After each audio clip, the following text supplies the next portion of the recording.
Chicken ಮಂದಿ ತಿಂತಾ ಇದ್ದೀನಿ. ಒಳ್ಳೆ ಟೇಸ್ಟು, ಒಳ್ಳೆ ಫುಡ್ಡು. ಒಂದ್ಸರಿ ಟೇಸ್ಟನ್ನು ನೀವು ನಾನು ಮಾಡ್ದಂಗೆ ಮಾಡಿ ಟ್ರೈ ಮಾಡಿ ಅಂತ ಹೇಳ್ತಾ ಇದ್ದೀನಿ. ಸೂಪರ್ ಟೇಸ್ಟ್ ಮಾತ್ರ. Hi guys, welcome to crazy time. ಇವತ್ತು ಸಂಡೇ, ಏನಾದರೂ ಒಂದು ಸಮಥಿಂಗ್ ಸ್ಪೆಷಲ್ ಮಾಡಬೇಕು ಅಂತ ಹೊರಟಿದ್ದೀನಿ.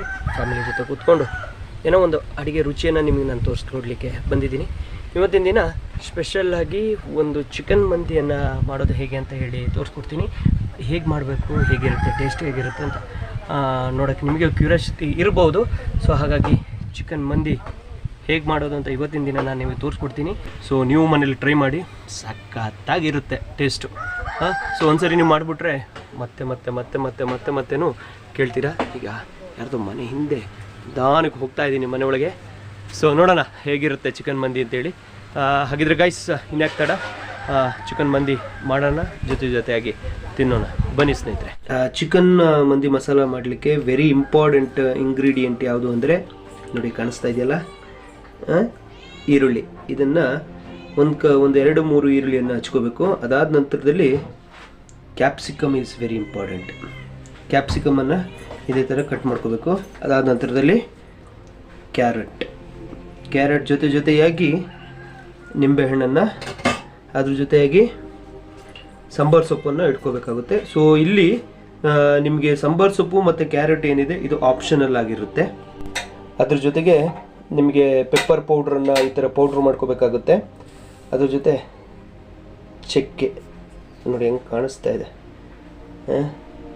ಸೊ ಚಕ್ಕೆ ಜೊತೆಯಾಗಿ ಲವಂಗದ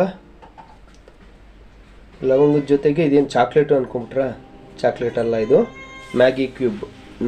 ಇದು ಇಂಪಾರ್ಟೆಂಟ್ ರೋಲ್ ಆಗಿರುತ್ತೆ ಚಿಕನ್ ಮಂದಿ ಮಾಡಲಿಕ್ಕೆ. ಸೊ ಚಿಕನ್ ಕ್ಯೂಬ್ ಅಂತಲೇ ಹೇಳ್ತೀವಿ. ಎಲ್ಲಾದರೂ ನೀವು ಮಾರ್ಕೆಟ್ಗಳಲ್ಲಿ ಹೋದರೆ ನೋಡಿ, ಇದು ನಿಮಗೆ ಚಿಕನ್ ಕ್ಯೂಬ್ ಕಾಣಿಸ್ತಾ ಇದೆಯಲ್ವಾ?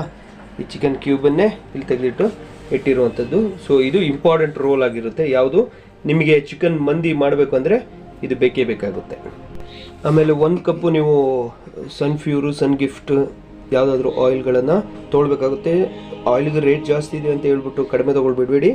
ಸೊ 1 ಕಪ್ಪು ಆಯಿಲು ಬೇಕೇ ಬೇಕು. ಮೊದಲಿಗೆ ಆಯಿಲನ್ನು ಒಂದು ವೆಸಲ್ಗೆ ಹಾಕ್ಕೋಬೇಕಾಗುತ್ತೆ. ಸೊ 1 ಕಪ್ ಆಯಿಲ್ ತೊಗೊಂಡಿರೋದನ್ನು ಆ ವೆಸಲ್ಗೆ ಹಾಕಬೇಕು. ಅದಾದ ನಂತರದಲ್ಲಿ ತೊಗೊಂಡಿರುವಂತಹ ಲವಂಗ, ಚಕ್ಕೆ, ಕ್ಯಾರೆಟು, ಅದ್ರ ಜೊತೆ ಈರುಳ್ಳಿ, ಚೋಪ್ ಮಾಡಿರುವಂಥ ಈರುಳ್ಳಿಯನ್ನು, ಜೊತೆ ಕ್ಯಾಪ್ಸಿಕಮ್ಮು,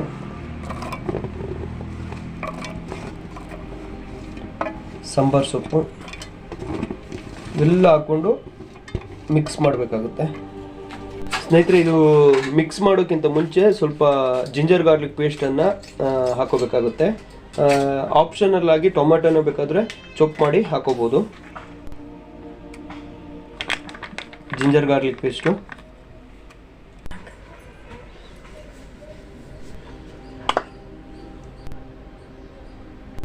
ಈಗ ಪೆಪ್ಪರ್ ಪೌಡ್ರನ್ನು ಹಾಕಬೇಕಾಗುತ್ತೆ. ಇದು ಬಿಟ್ಟು ನೀವು ಹಸಿಮೆಣಸಿನ್ಕಾಯಿ ಇದ್ಯಾವುದು ಹಾಕಬಾರ್ದು. ಸೊ ಪೆಪ್ಪರ್ ಪೌಡ್ರ್ ಹಾಕಿದ ನಂತರ ಜೀರಿಗೆ ಪುಡಿಯನ್ನು ಒಂದು ಟೀ ಸ್ಪೂನನ್ನು ಜೀರಿಗೆ ಪುಡಿಯನ್ನು ಹಾಕಬೇಕಾಗುತ್ತೆ. ನಿಂಬೆಹಣ್ಣ ರಸವನ್ನು ಹಿಂಡಿ ಹಾಕಬೇಕಾಗುತ್ತೆ. ನೋಡಿ ಹೆಂಗೆ ಬೀಳ್ತಾ ಇದೆ.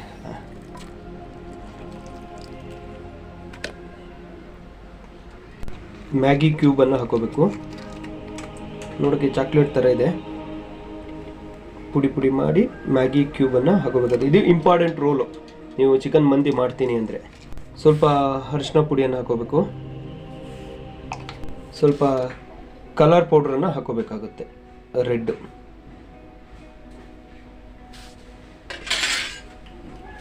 ಸೊ ಇಷ್ಟೆಲ್ಲ ಹಾಕಿದ ನಂತರ ಇದನ್ನು ಚೆನ್ನಾಗಿ ಮಿಕ್ಸ್ ಮಾಡ್ಕೋಬೇಕಾಗುತ್ತೆ. ಇಲ್ಲಿ ಟೊಮೊಟೊನ ಹಾಕೊಂಡಿದ್ವಿ, ಇದು ಆಪ್ಷನಲ್ಲು. ಬೇಕಿದ್ರೆ ಹಾಕೋಬೋದು, ಇಲ್ಲಾಂದರೆ ಬಿಡ್ಬೋದು. ಈ ಥರ ಎಲ್ಲವನ್ನು ಮಿಕ್ಸ್ ಮಾಡಿದಾಗ ಈ ಥರ ಮಸಾಲೆ ಆಗುತ್ತೆ. ಈ ಮಸಾಲೆಗೆ ಚಿಕನನ್ನು ಹಾಕೋಬೇಕಾಗುತ್ತೆ.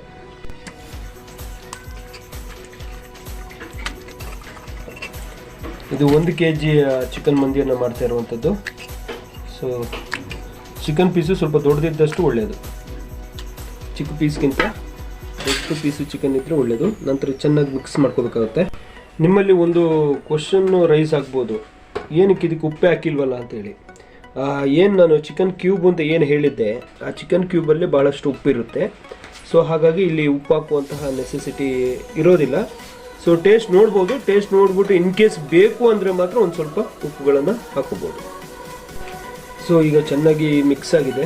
ಸೊ ಇದನ್ನು ನಾವು ಹಾಫ್ ಆನ್ ಅವರು ಹಾಗೆ ಇಡಬೇಕಾಗುತ್ತೆ, ಯಾಕೆಂದರೆ ಚಿಕನ್ ಎಲ್ಲ ಮಸಾಲೆಗಳನ್ನು ತಿಳ್ಕೊಬೇಕಾಗುತ್ತಲ್ಲ. ಸೊ ಹಾಗಾಗಿ ಇಲ್ಲಿ ಅರ್ಧ ಗಂಟೆ ಇದನ್ನು ಮಿನಿಮಮ್ ಅರ್ಧ ಗಂಟೆ ಇಡಬೇಕಾಗುತ್ತೆ. ಸ್ನೇಹಿತರೆ, ಚಿಕನ್ ಮಂದಿ ಮಾಡಬೇಕಾದ್ರೆ ಮೈನ್ ರೋಲ್ ಏನಂದರೆ ಈ ಬಾಸ್ಮತಿ ರೈಸ್. ಸೊ ಇದು ಇಂಪಾರ್ಟೆಂಟ್ ರೋಲು. ಈ ಬಾಸ್ಮತಿ ರೈಸಿಂದನೇ ನಾವು ಚಿಕನ್ ಮಂದಿಯನ್ನು ಮಾಡಬೇಕಾಗುತ್ತೆ. ಸೊ ಇದರ ಕಾಸ್ಟ್ ಬಂದು 1 kg 150 ರೂಪಾಯಿ ಇದೆ. ಸೊ ಈ ಅಕ್ಕಿಯನ್ನು ತೊಗೊಂಡು ಚಿಕನ್ ಮಂದಿಯನ್ನು ಮಾಡಬೇಕಾಗುತ್ತೆ. ಇದು XXL ಕ್ಲಾಸಿಕ್ ಬಾಸ್ಮತಿ ರೈಸ್ ಇದು. ಸೊ ಇಂಡಿಯನ್ ಬಾಸ್ಮತಿ ರೈಸ್ ನಿಮಗೆ ಸಿಗುತ್ತೆ, ಅದು 120 ರೂಪೀಸ್ ಕಾಸ್ಟ್ ಆಗ್ಬೋದು. ಸೊ ಇದು ಸ್ವಲ್ಪ ಬ್ರ್ಯಾಂಡೆಡ್ ಆಗಿರೋದ್ರಿಂದ ಸೊ ಇದು ಕಾಸ್ಟು 150 ರೂಪೀಸ್ ಆಗಿದೆ. ಸೊ ಇದು ಇಂಪಾರ್ಟೆಂಟ್ ರೋಲ್ ಆಗಿದೆ. ಇದನ್ನು ನೀವೇನು ಮಾಡಬೇಕಾಗುತ್ತೆ, ನೀರಲ್ಲಿ ಒಂದು 20 ರಿಂದ 25 ನಿಮಿಷಗಳ ಕಾಲ ನೆನೆಯನ್ನು ಹಾಕಬೇಕಾಗುತ್ತೆ ಈ ಅಕ್ಕಿಯನ್ನು. So basmati rice XXL branded basmati rice. So ಇದನ್ನು ನೀವು ಅರ್ಧ ಗಂಟೆ ಅಥವಾ 25 ನಿಮಿಷ, 20 ರಿಂದ 25 ನಿಮಿಷಗಳ ಕಾಲ ನೀರಲ್ಲಿ ನೆನೆ ಹಾಕಬೇಕಾಗುತ್ತೆ. ನೋಡಿ ಹೇಗಿದೆ. ಇದಾಗಿ ಅನ್ನ ಮಾಡಿದಾಗ ಇದರ ಎಲ್ಲದಲ್ಲೇ ಬೇರೆ ಚೇಂಜ್ ಆಗಿಬಿಡುತ್ತೆ ನೋಡಿ, ಅಷ್ಟು ಚೆನ್ನಾಗಿದೆ. ಸೊ ಇದನ್ನು ಏನು ಮಾಡಬೇಕು, ನೀರಲ್ಲಿ ನೆನೆ ಹಾಕಿಬಿಡ್ಬೇಕಾಗುತ್ತೆ.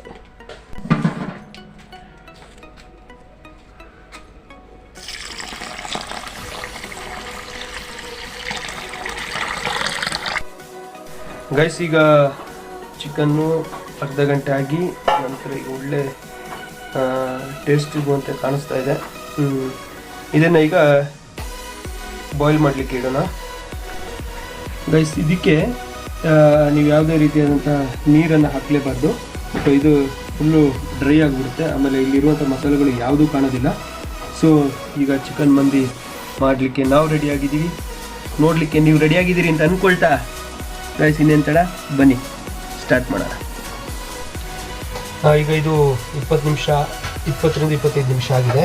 ಸೊ ಈಗ ಇದನ್ನು ಅನ್ನವನ್ನು ಮಾಡಿಕೊಡೋಣ. ಹೇಗೆ ಮಾಡೋದು ಅಂತ ತೋರಿಸ್ಕೊಡ್ತಾನೆ. ಸ್ನೇಹಿತರೆ, ಒಂದು ಕಡೆ ಚಿಕನ್ ಬಾಯ್ಲ್ ಆಗ್ತಾ ಇದೆ, ಬೇಯ್ತಾ ಇದೆ. ಇನ್ನೊಂದು ಕಡೆ ಒಂದು ವೆಸಲಲ್ಲಿ ನೀರನ್ನು ಇಟ್ಕೋಬೇಕಾಗುತ್ತೆ. ಇದು ಚೆನ್ನಾಗಿ ಕುದಿಬೇಕಾಗುತ್ತೆ. ಈಗ ಬಾಸ್ಮತಿ ರೈಸ್ನ ಹಾಕಿ ಇದಕ್ಕೆ ನಾವು ಗೀ ರೈಸ್ ಟೈಪು ಮಾಡ್ಕೋಬೇಕು. ಮಂದಿ ಮಾಡೋಕ್ಕಿಂತ ಮುಂಚೆ ಫಸ್ಟು ಇದನ್ನು ಗೀ ರೈಸ್ ಟೈಪಲ್ಲಿ ಮಾಡ್ಕೋಬೇಕಾಗುತ್ತೆ. ಈ ನೀರಿಗೆ ಏನೇನು ಇಂಗ್ರೀಡಿಯೆಂಟ್ ಹಾಕಬೇಕು ಅಂತ ಈಗ ಹೇಳ್ಕೊಡ್ತೀನಿ, ನೋಟ್ ಮಾಡ್ಕೊಳ್ಳಿ. ಸೊ ಇದಕ್ಕೆ ನೀವು ಚಕ್ಕೆ, ಲವಂಗ, ಕಾಳುಮೆಣಸು, ಏಲಕ್ಕಿ ಮತ್ತು ಪಲಾವ್ ಎಲೆಯನ್ನು ಹಾಕೋಬೇಕಾಗುತ್ತೆ. ಅದ್ರ ಜೊತೆ ಸೋಂಪನ್ನು ಸ್ವಲ್ಪ ಹಾಕೋಬೇಕಾಗುತ್ತೆ. ಸೊ ಇದು ಸ್ವಲ್ಪ ನೀರು ಕುದಿಲಿ.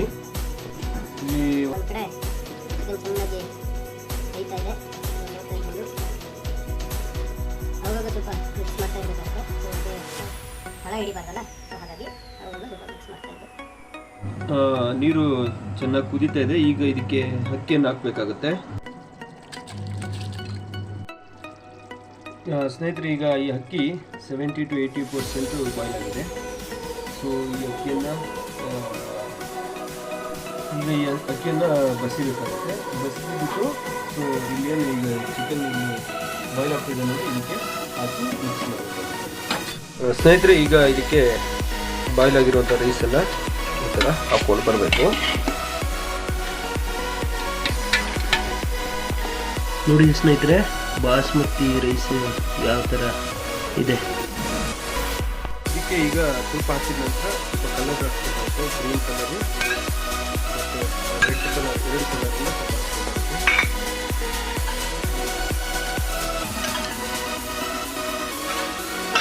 ಮತ್ತೆ ರೈಸನ್ನು ಹಾಕಬೇಕಾಗುತ್ತೆ. ಇದ್ರ ಮೇಲೇನೂ ಕೂಡ ಸ್ವಲ್ಪ ಕಲರಿಂಗನ್ನು ಹಾಕೋಬೇಕಾಗುತ್ತೆ.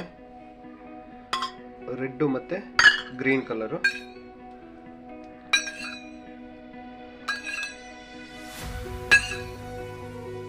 ಈಗ ಗ್ರೀನ್ ಚಿಲ್ಲಿ ಏನಿದೆ ಅದನ್ನು ಈ ಥರ ಇಡಬೇಕಾಗುತ್ತೆ. ಸೊ 4-5 ಪೀಸ್ ಗ್ರೀನ್ ಚಿಲ್ಲಿಯನ್ನು ಏನಕ್ಕೆ ಅಂದರೆ ನಾನು ಹೇಳ್ತೀನಿ ಯಾಕೆ ಇದನ್ನು ಹೀಗೆ ಥರ ಇಡಬೇಕು ಅಂತೇಳಿ. ಮಧ್ಯದಲ್ಲಿ ಸ್ವಲ್ಪ ಈ ಥರ ಕೆಂಡವನ್ನು ಇಡಬೇಕಾಗುತ್ತೆ. ಸೊ ಹೊಗೆಯ ಸ್ಮೆಲ್ಲನ್ನು ಬರಬೇಕಿದ್ದಕ್ಕೆ. ಸೊ ಆವಾಗಲೇ ಅದಕ್ಕೊಂದು ಮಂದಿ ಅನ್ನೋ ಒಂದು ಹೆಸರಿಗೊಂದು ಟೇಸ್ಟ್ ಇರೋದು. ಸ್ವಲ್ಪ ಅಂದರೆ ಇದಕ್ಕೆ ಸ್ವಲ್ಪ ಆಯಿಲನ್ನು ಹಾಕಿದ ತಕ್ಷಣ ಅದು ಹೊಗೆ ಬರುತ್ತಲ್ಲ ಅದು ಹೊರಗಡೆ ಡಿಸ್ಪ್ಲೇ ಆಗಬಾರ್ದು. ಸೊ ಈ ಎಣ್ಣೆ ಆಯಿಲನ್ನು ಹಾಕಿದ ತಕ್ಷಣ ನಾವೇನು ಮಾಡಬೇಕು, ಪ್ಲೇಟಿಂದ ಅದನ್ನು ಮುಚ್ಚಬೇಕಾಗುತ್ತೆ. ಹೊಗೆ ಬರ್ತಾ ಇದೆ ನೋಡಿ, ಈಗ ಪ್ಲೇಟಿಂದ ಮುಚ್ಚಬೇಕಾಗುತ್ತೆ. ಈ ಥರ ವೆಯ್ಟ್ ಯಾವುದಾದ್ರೂ ಒಂದು ವೆಯ್ಟನ್ನು ಈ ವೆಜಲ್ ಮೇಲೆ ಇಡಬೇಕಾಗುತ್ತೆ. ಯಾಕೆಂದರೆ ಈ ಹೊಗೆಗಳು ಹೊರಗಡೆ ಡಿಸ್ಪ್ಲೇ ಆಗಬಾರ್ದು ಅಂತೇಳಿ ಒಂದು 10 ನಿಮಿಷಗಳ ಕಾಲ, 10ರಿಂದ ಒಂದು 15 ನಿಮಿಷಗಳ ಲೋ ಫ್ಲೇಮಲ್ಲಿ ನೀವು ಬೇಯಿಸಬೇಕಾಗುತ್ತೆ. ಸೊ ಆವಾಗ ಏನಾಗುತ್ತೆ, ಮಂದಿ ರೆಡಿ ಆಗುತ್ತೆ. ಸೊ ಅದುವರೆಗೆ ವೆಯ್ಟ್ ಮಾಡಿ ನೋಡೋಣ ಹೇಗೆ. ಈಗ ಮಂದಿ ನೋಡಿ ಸ್ವಲ್ಪ ಒಳ್ಳೆ ಫ್ಲೇವರು ಕೂಡ ಇದೆ. ಈಗ ಇದನ್ನು ಮಿಕ್ಸ್ ಮಾಡೋಣ. ಸ್ವಲ್ಪ ಈ ಥರ ಸಪ್ರೇಟ್